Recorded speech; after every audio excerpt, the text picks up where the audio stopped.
Boa noite a todos, né? A gente já está conversando aqui. E eu sou a professora Elisa, sou professora do Departamento de Administração da UEM e sou responsável pelas disciplinas de processos e técnicas administrativas e administração da produção 2 e 3. Então, conheço bastante gente aí, já viu nos nomes, já falei oi, mas tem bastante gente que não me conhece também. Então, a gente vai se conhecendo aí ao longo da aula, tá bom?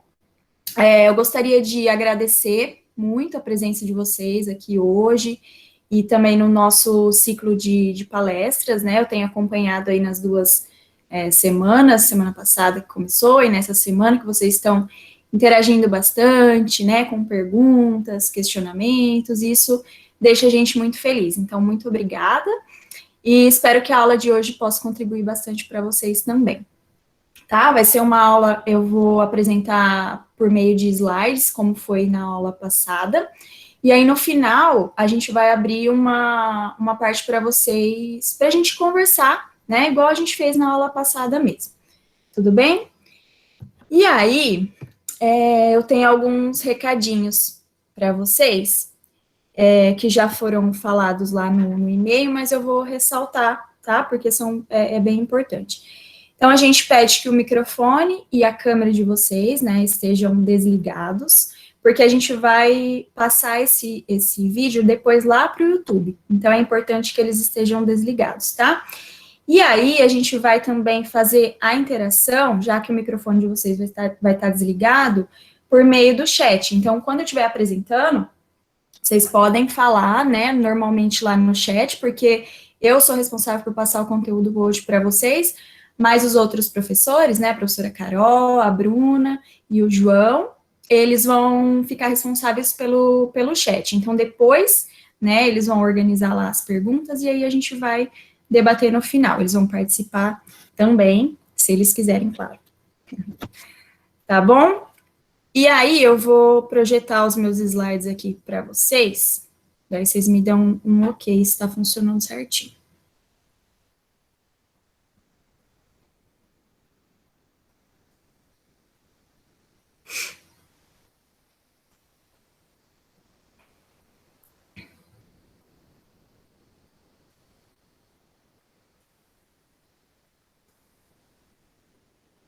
Veja, deu certo aí, gente? Alguém me fala que... Deu, Elisa. Beleza. Então, vamos lá. Bom, na semana passada, o professor João, ele deu início ao nosso curso, né, de ciclo PDCA. Então, ele falou, né, sobre as funções do administrador, os papéis do administrador, falou sobre as abordagens de melhoramento, então, abordagem revolucionária, contínua, que o ciclo PDCA, ele se encaixa dentro dessa abordagem contínua, né, de melhoramento contínuo.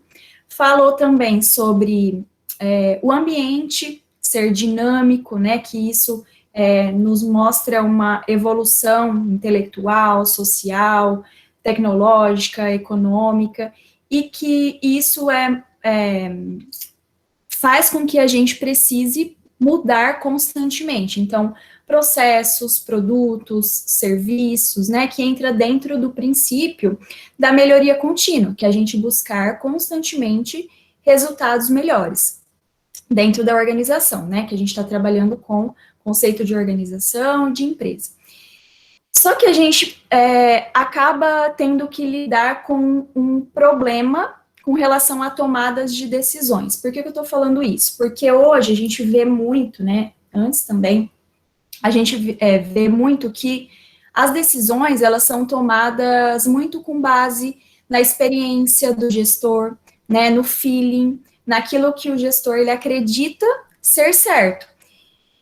E acaba que a gente se priva, né, de resultados melhores ou de obter uma vantagem competitiva perante os concorrentes, porque nós tomamos, né, a gente acaba tomando decisão quando a gente prioriza a experiência um pouco no escuro. Então, a gente precisa deixar os fatos e os dados falarem, que é por isso que a gente está fornecendo esse curso aqui de ciclo PDCA. Como que a gente faz isso? A gente tem o apoio de metodologias de gestão. Então, o ciclo PDCA, ele é uma metodologia de gestão, né, que nos auxilia na tomada de decisão. E aí, o professor João, ele falou com vocês sobre isso na semana passada também, né, sobre a diferença entre método e ferramenta. Então, a gente tem um método, né, quando a gente tem uma sequência lógica, organizada, sistemática de atividades que nos auxiliam numa tomada de decisão, no alcance de uma meta. E a ferramenta, ela não pode ser confundida com o método, porque a ferramenta ela é um recurso que nos auxilia na aplicação desse método. Então, quando a gente tem uma metodologia e quando a gente tem uma ferramenta, então eu estou falando de uma metodologia aqui do ciclo PDCA, e eu estou falando de ferramentas que vão me auxiliar na aplicação, né, da parte de planejamento, de execução, de ação, de controle. Então, eu tenho um poderoso instrumento de desenvolvimento de processos. Então, a gente tem lá, a primeira coisa que a gente precisa, né, entender com relação ao ciclo PDCA, qual que é a diferença entre método e a diferença entre método e ferramenta. Tudo bem? E aí, eu coloquei para vocês aqui a primeira figura, que simboliza, né, o ciclo PDCA. Então, hoje a gente vai ver essas duas primeiras etapas, a etapa de planejamento e a etapa de execução. A professora Carol vai falar com vocês sobre as etapas 3 e 4, que é a etapa de controle e a etapa de ação. E aí, depois a professora Bruna vai falar de casos práticos. Então, como que a gente vai lá na prática, né, no dia a dia de uma organização ou no nosso próprio dia a dia e aplica essa ferramenta, né, utilizando essas 4 etapas aí. E aí, eu escolhi essa figura, a gente escolheu essa figura aqui para trabalhar com vocês, e hoje eu vou falar dessas duas primeiras etapas aqui. Então, da etapa de planejamento e da etapa de execução. Essa primeira etapa aqui, ela abrange outras 4 etapas. Vocês estão vendo aí na figurinha que está em azul. E a etapa de execução abrange uma outra etapa. Então, hoje, a gente vai passar, né? Não vou entrar tão a fundo em cada uma delas, porque não dá tempo, fica muito corrido também. Mas eu vou falar o que é para vocês. Então, como que a gente faz a identificação do problema no ciclo PDCA? Como que a gente faz a observação, a análise, a execução, né? E aí depois a Carol vai falar sobre essas duas partes aqui, controle e ação. Então tá, então agora a gente vai começar a falar sobre a primeira etapa do ciclo PDCA, que é a etapa de planejamento. O que é um planejamento? Gente, eu sempre falo, quando eu vou falar de planejamento, às vezes a gente está falando, né, no contexto da administração, e aí a gente fala, nossa, é uma coisa muito grande. Mas não, quando a gente vai fazer uma festa, quando a gente vai fazer alguma coisa pessoal, quando a gente vai fazer uma viagem, né, tudo isso abrange essa etapa de planejamento. Então, o planejamento, ele nos oferece uma base de gerenciamento. Então, a gente vai olhar para uma situação, para um processo, estudar esse processo, né, essa situação, tentar identificar um problema e, o mais importante, olhar para as atividades que a gente tem que seguir para conseguir resolver aquilo que a gente quer, né? Então, a gente acaba tendo uma racionalidade, né, quando a gente olha para o planejamento. Por quê? Porque eu vou escolher os meus meios mais adequados para eu conseguir atingir o meu objetivo, a minha meta, para eu conseguir resolver aquele problema. E a etapa de planejamento, ela é essencial para as etapas que vêm seguinte. Por quê? Porque ela é um respaldo. Eu só consigo saber se eu estou fazendo a coisa certa quando eu volto e olho para a minha etapa de planejamento. Então, será que eu estou seguindo o meu plano? Será que está sendo efetivo isso que eu estou fazendo, né? Foi isso que eu planejei lá no começo? Então, a etapa de planejamento, ela é essencial para as etapas seguintes, tá? Então, agora, a gente vai ver lá a primeira etapa do planejamento, que é a identificação do problema. Então, dentro do ciclo PDCA, a gente trabalha com a melhoria contínua, né? É o objetivo. E o que, que é isso? A gente olhar para uma situação, a gente olhar para um problema, a gente olhar para algo que a gente quer melhorar. Então, na identificação do problema, eu quero definir claramente o problema e reconhecer a importância desse problema dentro da empresa. E eu tenho 3 etapas que me ajudam na identificação do problema. Então, primeiro, definição desse problema. Segundo, histórico do problema. E terceiro, um brainstorm, né? Que eu vou fazer um levantamento de informações acerca daquele problema. Então, vamos lá. Dentro da primeira etapa, então, lá em cima, aqui, ó, etapa de identificação do problema. E aí eu tenho a definição do problema. Eu quero saber se o meu problema, ele já é conhecido. Então, o meu problema, ele é conhecido? Eu sei o comportamento desse problema? Eu sei o que está causando esse problema? Então, se eu tenho um problema que é conhecido, que é recorrente, que eu consigo olhar para as causas e trabalhar em cima dessas causas, eu posso pular para uma etapa posterior, que é o plano de ação, né? A execução do plano de ação. E aí eu vou olhar lá, listar as minhas atividades, o que, que eu posso fazer para identificar, né, para conseguir solucionar aquele problema. Se eu não conheço o meu problema, né, se ele não é conhecido para mim, eu não sei as causas, eu não sei o comportamento desse problema na minha empresa, eu preciso tentar identificar isso. E como que a gente faz isso? A gente olha lá para o histórico do problema. A primeira coisa, eu quero conhecer quais são as possibilidades de solucionar esse problema e entender um pouco do comportamento desse problema. Então, basicamente, aqui nessa etapa, eu vou olhar para isso aqui, ó, para números, né? Eu quero saber se eu tenho números que me relacionam, né, que me mostram o que, que é aquele problema. Eu quero saber se a empresa tem gráficos. Hoje, com a tecnologia, a gente tem, né, várias informações que nos dão subsídio com relação a isso. Então, fotografias, filmagens, reclamações. O que, que os números me mostram com relação a esse problema ou com relação àquela melhoria, né? Então, eu estou olhando basicamente para isso aqui, ó, para o comportamento do problema. Eu estou tentando entender esse problema. Qual que é a frequência do problema? Como que ele ocorre? Normalmente, como que ele ocorre? Então, aqui nessa etapa, eu estou tentando entender um pouquinho do comportamento do problema. Tudo bem? E aí, para fechar a parte de identificação do problema, a gente tem que realizar um brainstorm. Tá? O que é brainstorm? Se a gente for traduzir, a gente traduz como uma chuva de ideias, de informações. Então, eu vou fazer uma reunião, vou pegar lá o pessoal que pode ser responsável pelo projeto ou que são importantes para me fornecer informações acerca daquele problema. É importante que essa equipe ela seja multifuncional, porque muitas vezes a pessoa que está trabalhando com o projeto não é a pessoa que lida com o problema.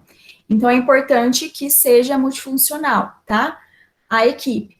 Então, eu vou fazer uma reunião para eu levantar o maior número de informações acerca daquele problema. Ele tem que se tornar conhecido para mim, tá?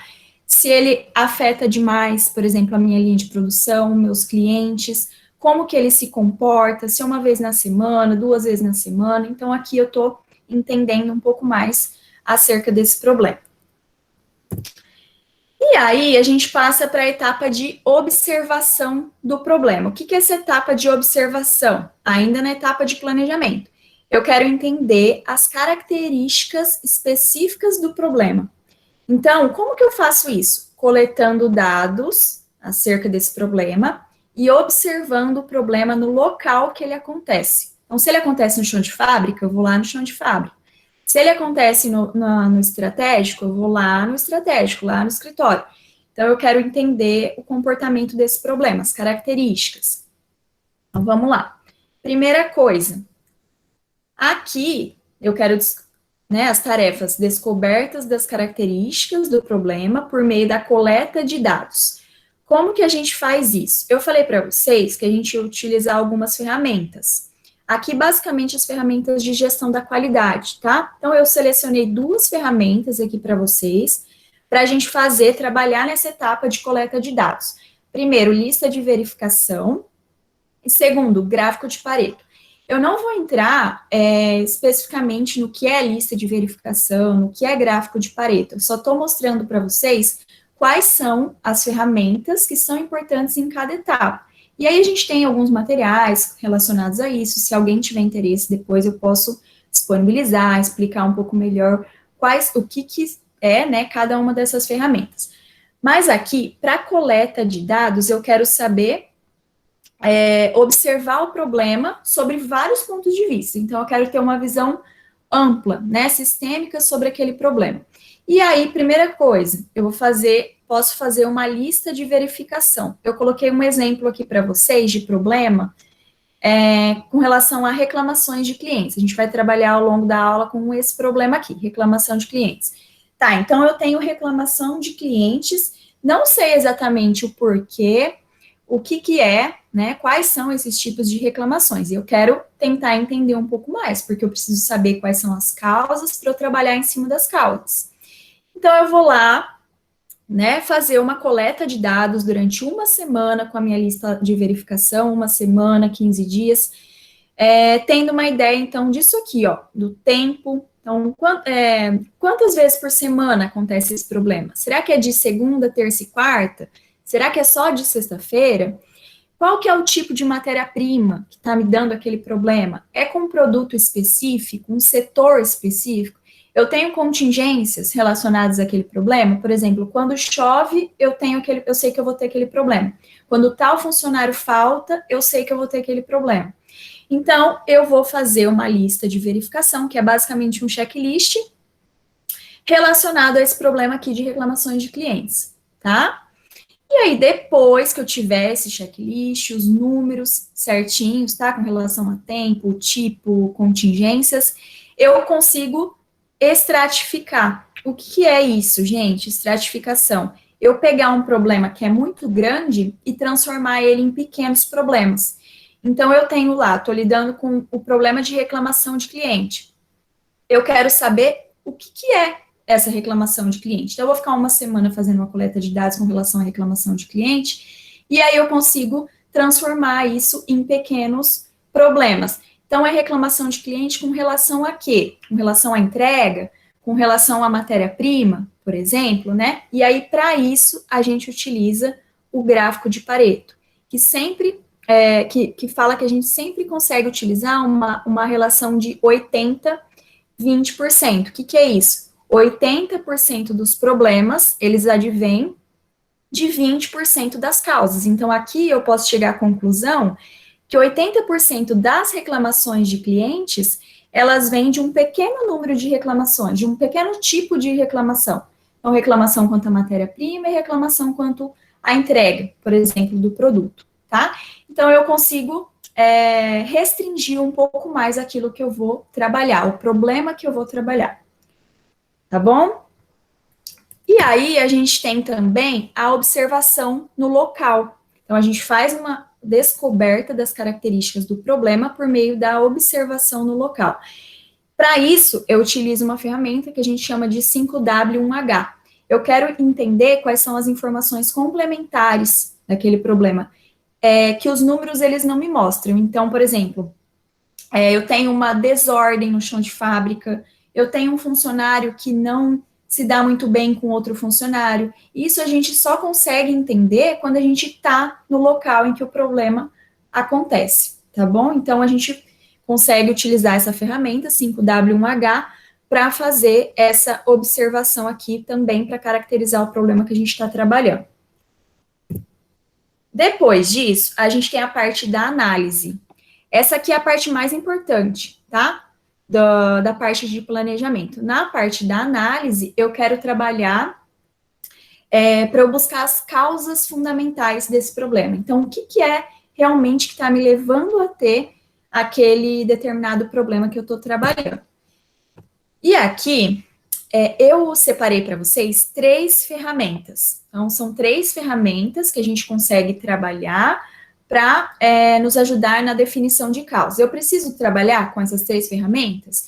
Não, você vai escolher, mas eu escolhi as 3 porque a gente consegue trabalhar de forma conjunta, tá? Então, aqui eu vou separar o grupo, né, aquele grupo lá do início, que me ajudou na identificação do problema, na caracterização do problema, e eu quero tentar entender um pouco mais, né, desse problema, para eu chegar na causa principal, porque a gente trabalha em cima das causas e não dos problemas.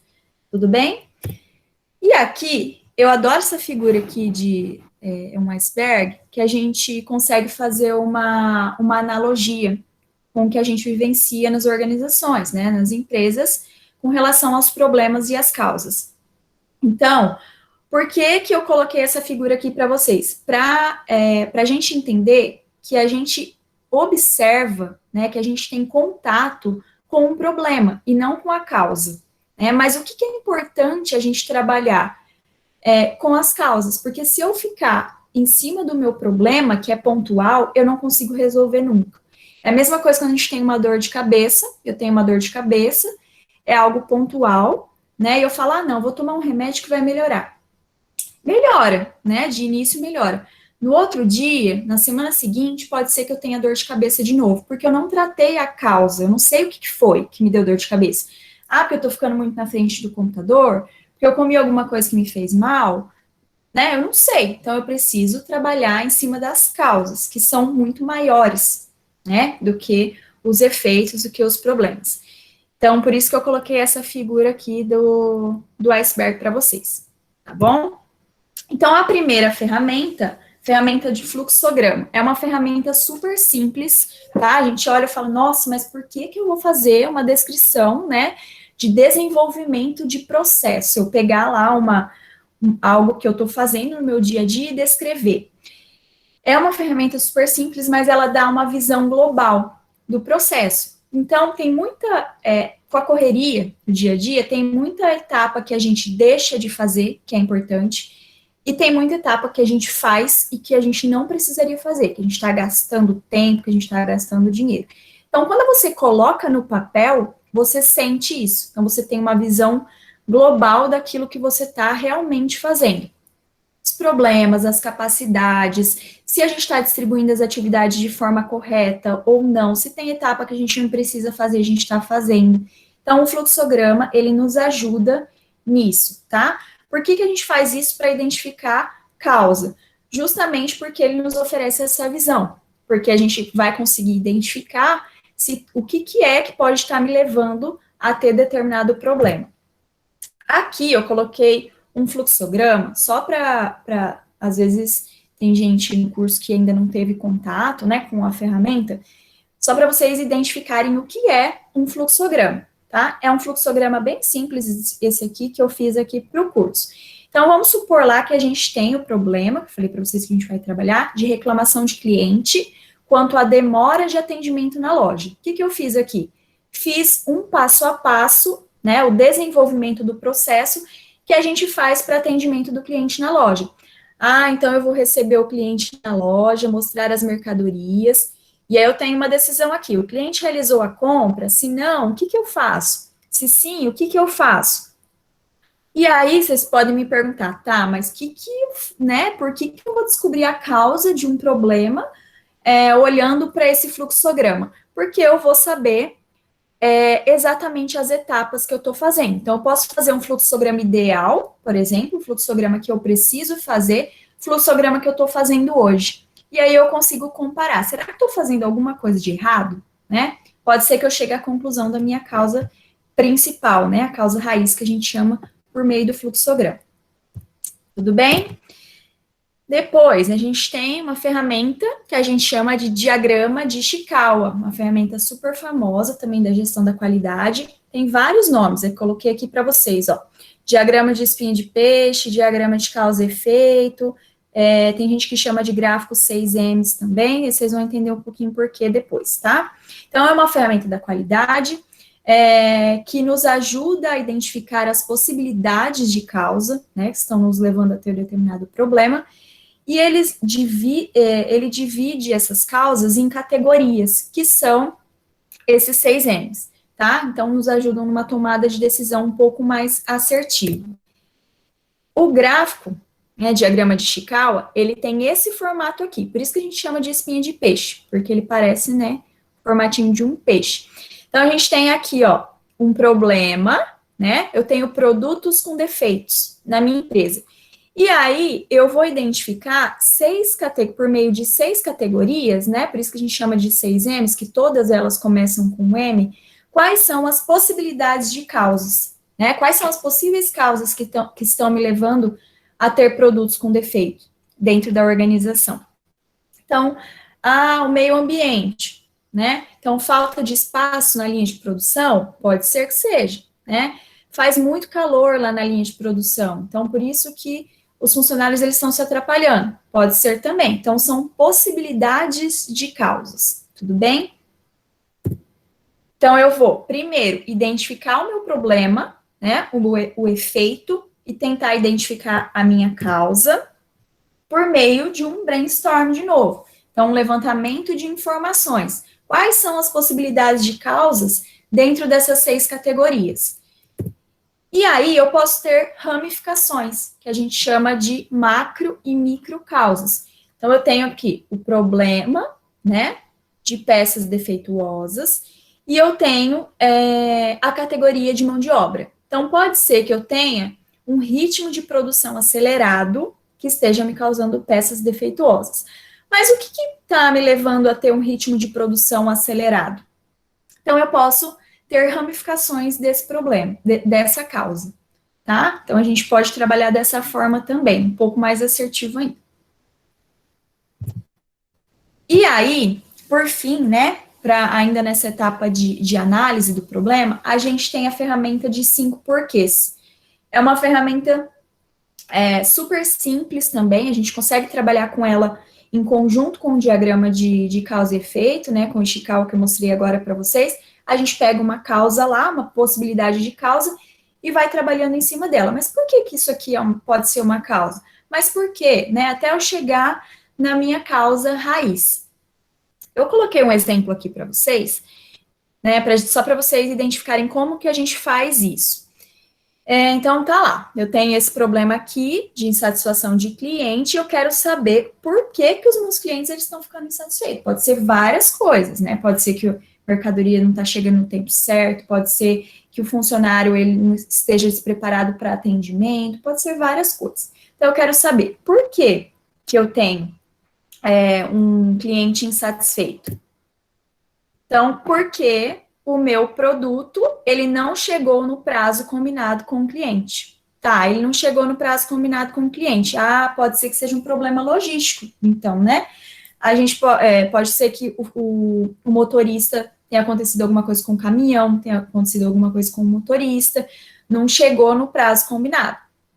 Então, será que foi isso mesmo? Vamos tentar ver se foi. Então, por que o produto não chegou no prazo combinado? Porque o tempo de produção excedeu o tempo estimado. Então, eu entreguei um produto pronto na minha empresa depois do combinado. Então, eu já sei que eu não tive um problema logístico, né? Eu não tive um problema lá com a minha entrega, foi um problema na minha linha de produção. Então, por que o tempo de produção, ele excedeu o tempo estimado? Vamos saber por quê. Porque a ordem de serviço não chegou no prazo. Tá? Então, se a ordem de serviço não chegou no prazo, eu tinha a minha linha de produção ok, eu tinha matéria-prima, eu tinha funcionários na minha linha. O problema foi com a ordem. A ordem de serviço não chegou no tempo que a gente tinha programado. Então, por quê? Porque a equipe, ela está sobrecarregada. Então, pode ser que esteja faltando funcionário, né? Pode ser que seja uma falta de planejamento. Então, vamos identificar por quê. Porque não houve um planejamento detalhado das ações, tá? Então, aqui é a minha causa raiz. Eu trabalho em cima dessa causa aqui, e não em cima disso aqui, do produto não ter chego no prazo combinado. Por que essa ferramenta, ela é super simples, mas por que ela é importante? Porque acontece muito da gente trabalhar em cima do que a gente acredita ser certo, ou em cima do problema, né, que eu falei para vocês lá quando eu mostrei a figura do iceberg. Então, eu tenho que destrinchar para eu conseguir chegar na minha causa raiz. Tudo bem? E aí, a gente tem a parte do plano de ação para finalizar a etapa de planejamento. No plano de ação, eu quero conceber um plano para eu conseguir bloquear as minhas causas fundamentais. Então, aqui na parte da análise, eu identifiquei as possibilidades de causas, quais são as causas, né, que a causa raiz que está me levando a ter determinado problema que eu identifiquei aqui em cima. Agora eu quero selecionar algumas atividades que vão bloquear, né? A gente está tentando bloquear esse problema que a gente tem. Então, aqui a gente utiliza essa ferramenta que é bastante conhecida, a gente chama de 5W2Hs. Então, eu preciso, né, reunir lá o meu grupo que eu estou trabalhando nesse projeto para tentar selecionar as atividades que vão me bloquear, que vão bloquear essa causa. O que é um plano de ação? Um plano de ação é uma ferramenta de gestão estratégica. Então, a gente tem o passo a passo, eu estou elaborando atividades, né? Organizando atividades que vão me ajudar no bloqueio dessa causa. Então, tempo, recurso, equipe, né? O passo a passo mesmo. E a gente utiliza a ferramenta 5W2Hs. Coloquei aqui a figurinha para vocês para não ficar muito extenso também. Então, a gente desdobra atividades, quando a gente utiliza a ferramenta 5W2Hs, a gente desdobra essa atividade por meio de 7 perguntas. Chama 5W2Hs, que é uma tradução, tá, do inglês, porque a gente tem 5 perguntinhas começando com W, 2 perguntinhas começando com H. Então, a gente sempre começa por aqui, ó. O que eu vou fazer? Eu tenho lá determinada causa, que eu identifiquei. O que eu vou fazer? Qual atividade que eu vou fazer para eu tentar bloquear aquela causa? E eu quero saber depois, por que eu vou fazer isso? Né? Então, tem que estar muito bem especificado também o porquê. Eu preciso saber a razão daquilo. Onde que eu vou fazer? Quando que eu vou fazer isso? Quanto que ele vai me custar? Né? Quanto que essa atividade vai me custar? Como que eu posso fazer isso? O passo a passo mesmo. E quem que vai fazer essa atividade? Então, é super simples essa ferramenta também. A gente olha e fala, meu Deus, né? Como que eu vou... Por que eu preciso fazer isso? Mas ela é super prática, ela ajuda demais. Então, aqui eu coloquei um exemplo para vocês disso que a gente está falando, né? De plano de ação, para ficar um pouquinho mais visual. Então, eu tenho um problema aqui, ó. Tenho um problema de reclamação de cliente e eu encontrei a causa raiz, né? Lá por meio do diagrama de Ishikawa, dos 5 porquês, eu identifiquei que a causa da reclamação de cliente principal é porque os funcionários eles estão despreparados para o atendimento. Então, a reclamação com relação ao atendimento. O objetivo, então, é reduzir as reclamações de clientes. E a meta é que essas reclamações, elas sejam reduzidas em 30% até dezembro de 2020, tá? O meu plano de ação vai ser em cima disso, então. O que eu vou fazer? Quais são as atividades? Coloquei uma atividade aqui para vocês. Treinamento de funcionários, uma atividade super básica, né? Então, eu quero treinar os funcionários para eu conseguir atingir o meu objetivo e a minha meta. Então, um exemplo, eu separei por cor para ficar mais fácil, para vocês entenderem o que é objetivo, o que é meta, o que é o plano de ação. Então, reduzir em 30% as reclamações de clientes até dezembro de 2020 por meio do treinamento de funcionários. E aí, aqui, a gente tem um detalhamento, né, que é a utilização da ferramenta 5W2Hs. Então, o que eu vou fazer? Vou treinar funcionários do atendimento. Por que eu vou fazer isso?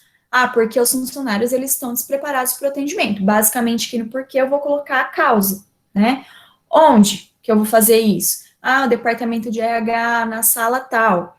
Quem vai fazer? Quem que vai ficar responsável pelo desenvolvimento dessa atividade? O gestor tal, funcionário tal. Quando que eu vou fazer? Durante um mês? Durante uma semana? Durante 2 dias? Né? Quem estiver fazendo o plano de ação que vai identificar quanto tempo é melhor.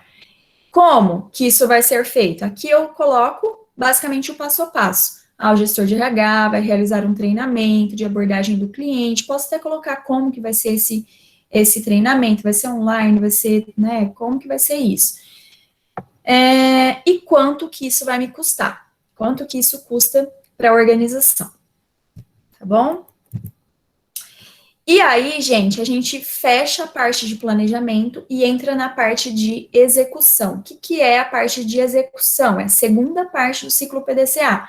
Basicamente, a gente fala que é dar vida ao projeto. Então, eu vou colocar, né, em ação, vou implementar isso que eu coloquei lá no meu plano de ação, que eu falei que eu ia fazer para tentar bloquear a minha causa.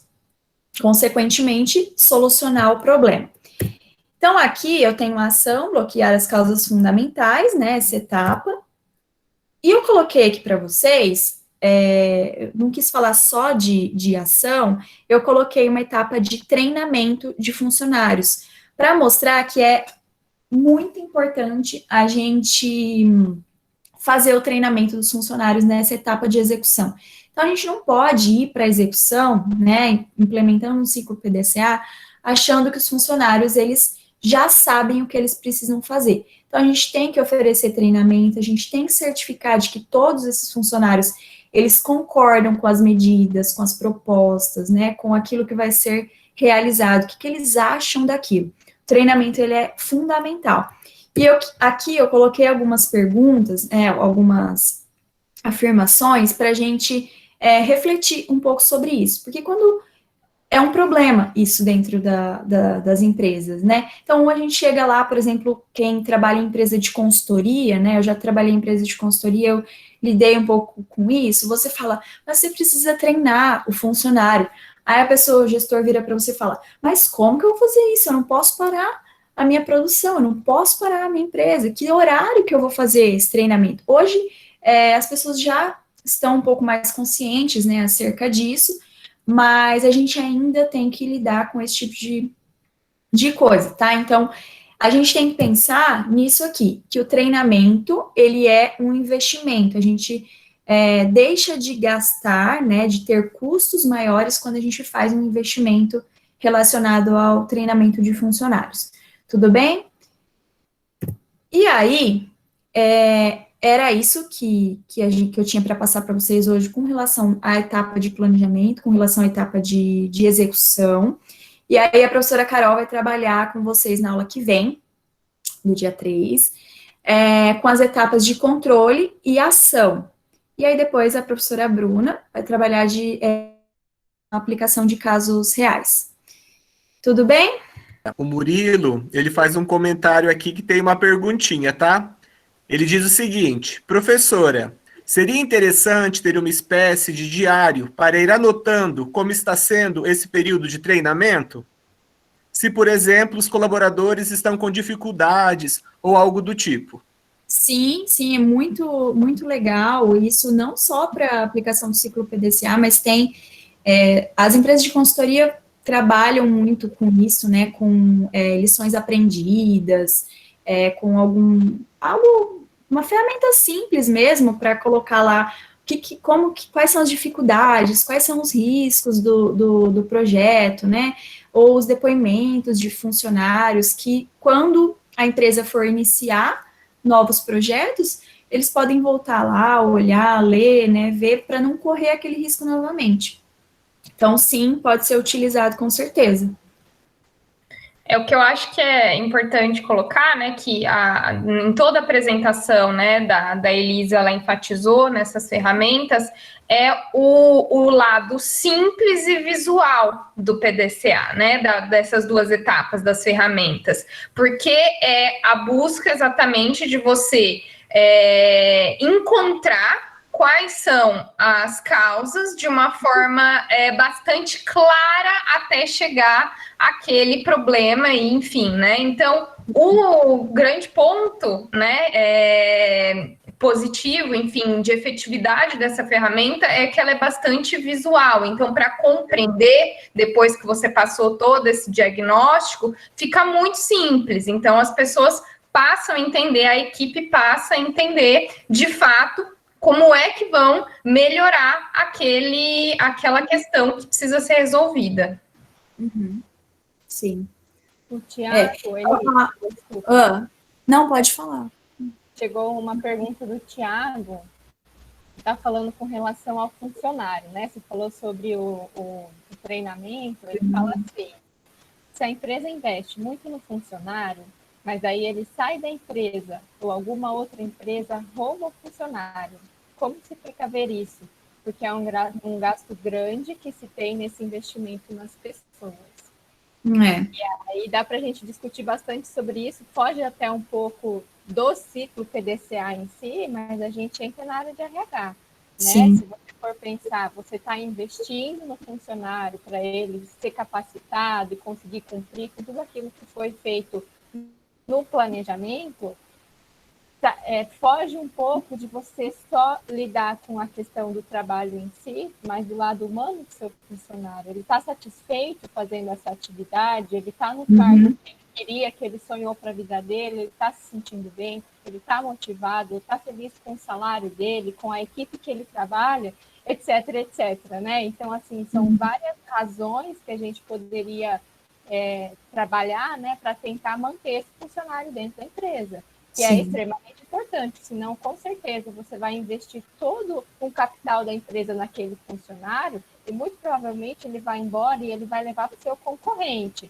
E ele vai levar não só conhecimentos explícitos, né, que estão ali, que ele consegue pegar em qualquer lugar, mas o conhecimento que é o tácito, que é o mais difícil de você conseguir pela experiência, ele vai levar e ele vai tirar vantagem disso. Né? Então, foge um pouco da questão do ciclo, mas a gente, como administradora, a gente tem que lidar com isso, a gente tem que se atentar a isso, porque os nossos funcionários, eles não são simplesmente um recurso que você consegue moldar e fazer o que você quer com ele, né? Você tem que pensar pelo lado humano e investir nisso também, né? Pensar seriamente em plano de carreira, em como, né, você vai dar opções, enfim, para o funcionário continuar tendo interesse naquele trabalho, porque é uma questão muito mais do que puramente um salário, né? Também é importante, obviamente, mas você tem que estar comprometido com, né, aquele funcionário, né? Em quando ele entrar, ele ter clareza de que caminhos ele pode trilhar, por exemplo. Sim. Aí a gente fala também, né, rapidamente, sobre a retenção de talentos e de colaboradores. Da mesma forma que a sua empresa, ela pode perder um determinado colaborador que é um talento, ela pode também conseguir de uma outra organização esse talento. Então, como a Bruna falou, é extremamente importante que a organização se preocupe com a qualidade de vida do colaborador, se preocupe com a satisfação interna desse colaborador ao executar suas funções, desempenhar o seu trabalho, mas nada garante que ele fique na organização. Mas a organização pode criar políticas e possibilidades para que ele tenha uma atração, para que o trabalho na organização seja atraente para ele, seja uma possibilidade dele conquistar objetivos, dele se sentir importante. Mas é muito difícil da gente bater o martelo. O que pode ser feito para que ele nunca saia da empresa? É muito difícil responder isso. Sempre a gente corre esse risco, né? A gente tenta minimizar por meio, né, de algumas formas, mas a gente está sujeito a isso sempre. Elisa, tem uma pergunta que vai para a gente, digamos, fechar esse assunto aqui, que o Rafael faz, Rafael Esteves. Boa noite, professora. Algumas empresas, como o Spotify, levam uma metodologia que permitem uma maior autonomia dos funcionários. A metodologia PDCA ainda pode ser aplicada num ambiente que permite essa maior autonomia? Sim, Rafael, né? Isso. Rafael, a metodologia PDCA, eu falei desde o início para vocês, né, lá na parte de identificação ainda do problema, que a gente tem que ter uma equipe multifuncional para a gente conseguir identificar o problema, né, ou a gente conseguir identificar de cara ali qual que é a causa do problema. Então, a gente, né, trabalha sim com essa autonomia de funcionários. Eu vou ter porque quando a gente fala de metodologia de gestão, a gente pensa assim, não só o ciclo PDCA, mas, por exemplo, o PMBOK, né, que é uma metodologia de gerenciamento de projetos, o BSC também, Balance Scorecard. Então, a gente pensa assim, é uma ferramenta estratégica, né, o pessoal lá da estratégia que tem que utilizar essa ferramenta, mas não, a gente abrange a empresa como um todo para a aplicação da ferramenta. Então, você também fornece uma autonomia para o pessoal que está ali no chão de fábrica, para o pessoal que trabalha fora da empresa também, né, com o comercial, por exemplo. Então, abrange todo mundo, né, com essa autonomia. Eu acho que, então, chegamos ao fim, né, de mais uma aula. Eu agradeço pelas participações, a gente fica muito feliz quando a gente vê que vocês estão participando, e daí a gente se encontra na sexta-feira que vem,